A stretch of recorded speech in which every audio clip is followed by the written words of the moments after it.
Hello दोस्तों, welcome my YouTube channel.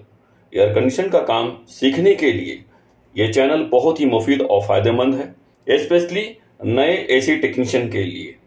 ये channel AC के काम को बहुत ही सरल और बहुत ही आसान ट्रिक एंड टिप्स के साथ प्रैक्टिकली एक्सप्लेन करता है।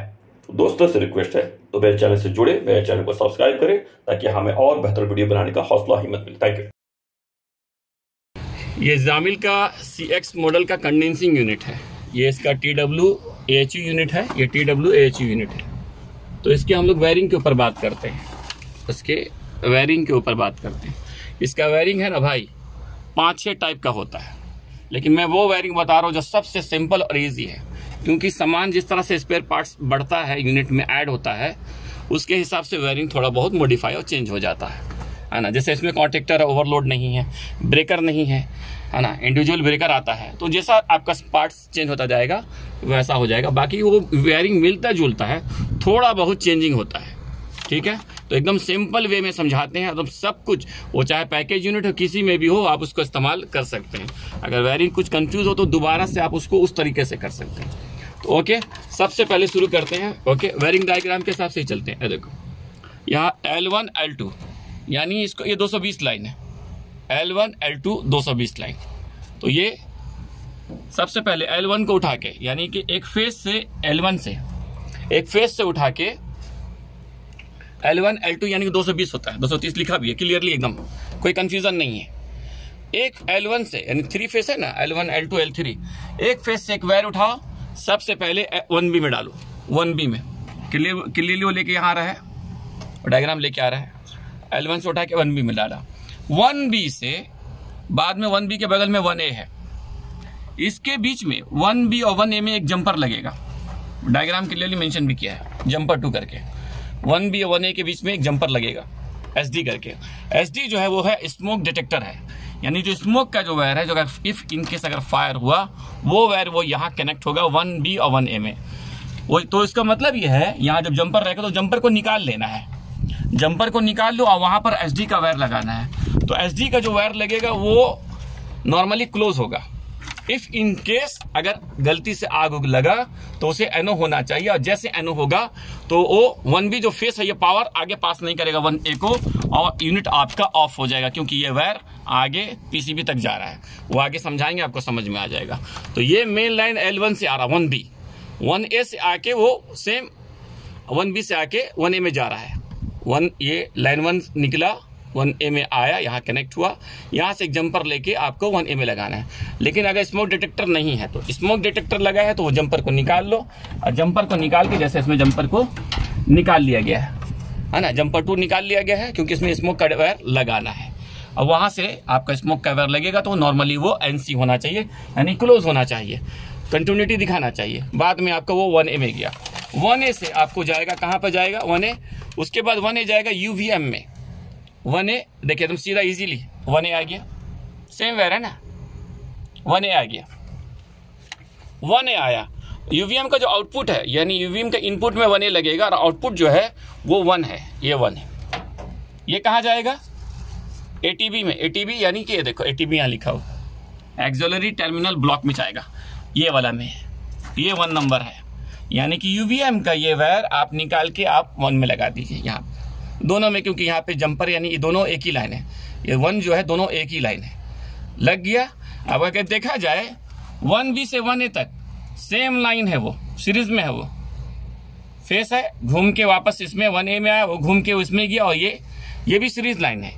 नॉर्मली ये भी क्लोज रहेगा। जब वोल्टेज 3 फेस रहेगा, सब कुछ ओके रहेगा, फेस सीक्वेंस कुछ भी प्रॉब्लम नहीं रहेगा, सब कुछ ओके है, तो ये दोनों पॉइंट में कंटिन्यूटी दिखाना चाहिए, ये दोनों पॉइंट में कंटिन्यूटी दिखाना चाहिए।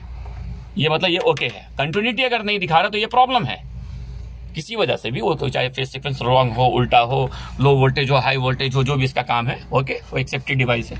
तो 1B से 1A तक सेम फेस है वो, वहां तक। तो यहां से आपको इस तरह भी आपको याद रखना, 1B से लेकर 1A तक ये फेस है। ये इसका वायरिंग डायग्राम हो गया, ओके। बाद में 1A का वायर आप ये कहाँ जाएगा वो, अब यहां से 1A का वायर, 1 का वायर वो जाएगा PCB में, ये लाइन वायर है, यही फेस है आपका। और जो 1B फेस था वो डायरेक्ट वहां नहीं लगा के वो स्मोक को सीरीज करते हुए बाद में यूवीएम के होते हुए थ्रू वो लाके अब यहाँ लग रहा है। ओके, हाँ, ये कंट्रोल का वायर है। अगर वही है तो अगर गलती से फायर हुआ तो ये आगे पावर पास नहीं करने देगा, 1 को आगे पावर पास नहीं करने देगा।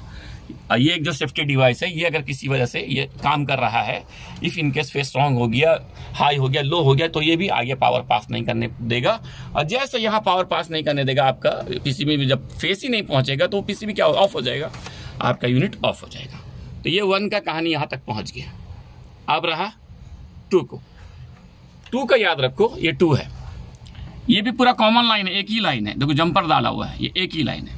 ओके, तो ये न्यूट्रल लाइन है जो ब्लैक वाला देखो यहाँ से उठाया है, एनटीबी से न्यूट्रल टर्मिनल ब्लॉक से उठाया है, और ये डायरेक्ट लाके वो यहाँ पर लगाया है। चाहे ऊपर चाहे नीचे कहीं भी लगा सकते हो, वो ऊपर लगाया है। ठीक है, अब बाकी जितने जो 2 नंबर है, यानी वो एक ही लाइन है, 2 नंबर से उठा के सबको देखो कंप्रेसर कॉन्ट्रैक्टर में लगाया, कॉइल में है ना, ये 2 नंबर है ना। ओके, यहाँ लगाया है, यहाँ लगाया है, देखो सब में 2 नंबर, यानी कि जो भी फैन का है या आपका कंप्रेसर का है, 1 2 3 4। ओके, तो सब इसके जो कॉन्ट्रैक्टर का जो कॉइल है, सब में आपको एक वायर लगाना होगा टर्मिनल 2 का, यानी न्यूट्रल का वायर। एक तरफ 2 वायर चाहिए ना, तो एक न्यूट्रल का वायर सब में लगा दीजिए, तो आपका 2 का काम खत्म हो गया। ओके, यहाँ तो आप समझ गए 1 और 1V 1 और 1 और 2 का आपका वायरिंग ये हो गया। अब रहा जो काम है, और वहाँ से एक 2 को उठाते हुए पीसीबी में यहाँ डाल दीजिए, पीसीबी में, और यहाँ लिखा भी है N, यानी कि न्यूट्रल टर्मिनल। ओके, बाद में इस पीसीबी में देखो 2 जैक नज़र आ रहा है, 2 जैक। ये आपका ट्रांसफार्मर का वायर है, ये आपका ट्रांसफार्मर का वायर है, वो इनबिल्ट कनेक्शन है। जब जैसे इसको 220 मिलेगा, इसको भी 220 मिल जाएगा। जो ये 220 यहाँ पर देखो लिखा हो 240, आउटपुट 24 वोल्ट 30 वी है इसका। Okay, volt. ओके, बाद में जैसे इसको 220 मिला तो जिसका जो आउटपुट होगा, ये जो 3 वायर दिख रहा है, इसमें दोनों ब्लू में आपको 24 वोल्ट देगा, आउटपुट करेगा, यानी इस पीसीबी को ये 24 वोल्ट आउटपुट करेगा ट्रांसफार्मर। जैसे यहाँ पर 24 वोल्ट आया, और इससे आप ब्लू और ब्लैक से जब चेक करेंगे तो उसमें आपको वो लगभग आपको 10 से 15 वोल्ट दिखाएगा। ठीक है, जैसे 24 वोल्ट दिखाएगा तो सेम आपका यहाँ पर जो आपको ये दिख रहा है ट्रांसफार्मर का जो वायर, जो थर्मोस्टेट का जो वायर है, RCG Y1 Y2 W1 W2, RC में 24 दिखाना चाहिए। अगर यहाँ दिखा रहा है तो यहाँ पर भी दिखाना चाहिए, क्योंकि यही वोल्टेज थर्मोस्टेट में जाएगा। यहाँ से पीसीबी से थर्मोस्टेट पावर ले रहा है। इफ इनकेस अगर यहाँ दिखा रहा है, यहाँ पर पीसीबी के इस जैक में 24 वोल्ट दोनों ब्लू में, लेकिन यहाँ नहीं दिखा रहा है, तो मतलब आपका पीसीबी खराब है।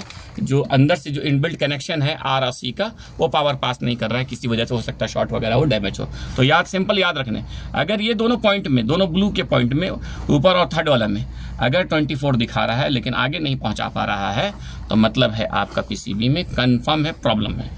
1 मिनट, एक बात और भी हो सकता है।